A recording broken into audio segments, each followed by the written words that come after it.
សួស្តីគ្នាយើងថ្ងៃនេះខ្ញុំប្រាប់អំពីរបៀបបង្កើត account មុនទូនមុនដំបូងយើងចុចចូល profile យកមកគ្នាយើងហើយយើងនឹងឃើញការកំណត់គណនាហើយយើងចុចលើនឹងមួយមកគ្នាយើងហើយនោះយើងនឹងឃើញគណនាមុនទូនយើងចុចលើនឹងមកដើម្បីបង្កើត account មុនទូនយើងចុចគណនាមុនទូនសូមណែនាំសូមទោសគ្នាយើងសេវាយើង slow ឥឡូវយើងចូលមកដល់កន្លែងនេះយើងទី1គេឲ្យបង្កើតអាសយដ្ឋាន email ទី2ពាក្យសម្ងាត់ទី3បញ្ជាក់ពាក្យសម្ងាត់ម្ដងទៀតដល់គ្នាយើងពាក្យសម្ងាត់ដែលយើងដាក់លើកទី2តមកខ្ញុំដាក់ email របស់ខ្ញុំមកគ្នាយើងហើយលេខកូដបន្ទាប់មកដាក់ផ្ញើមកគ្នាយើងចាំតិចខ្ញុំចូលរើនេះសិនណាគ្នាយើងចាំតិចគ្នាចាំតិច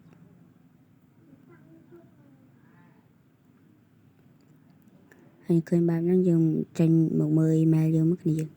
ហើយខ្ញុំត្រូវការចេញទៅមើល email ខ្ញុំសិនហើយយើងអមមកកន្លែង email យើងមកដើម្បីមើលមុនធូនផ្ញើសម្បត្តិមកតាម email យើងគ្នាយើង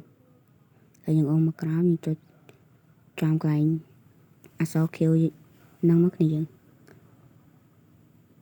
ហើយបើលោតបែបនេះយើងអាចបង្កើត account មុនធូនដោយជោគជ័យគ្នាយើងដល់សាកយកធ្វើតាមខ្ញុំហើយខ្ញុំធ្វើការ clear កម្មវិធីអស់សិនគ្នាយើងហើយយើងធ្វើការចូលមក Mobile Legend យើងម្ដងទៀតគ្នាយើង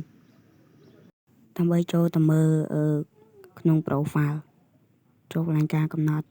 នោះយើងនឹងឃើញពី Gmail របស់យើងគ្នាយើងហើយ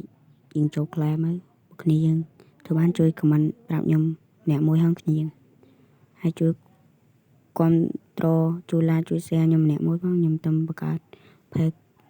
ផ YouTube គ្នាយើងឥឡូវយើងចូល profile មក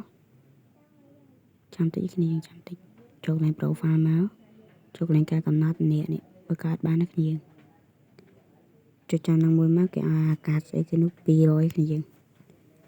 ចុចមកចុចកន្លែងហ្នឹងមកគ្នាយើងនេះគ្នាយើងហើយចុះគ្នាយើងវិញបានស្គីនដែរកុំភ្លេច comment ខាងក្រោមនេះខ្ញុំប្រាប់តអ្នកអត់ដឹងណាគ្នាយើងតអ្នកដឹងហើយឃើញវីដេអូខ្ញុំអមឡងចោលអត់អីគ្នាយើងហើយវីដេអូយើងមានតែប៉ុណ្្នឹងបាយបាយជួបគ្នានៅវីដេអូក្រោយសូមអរគុណ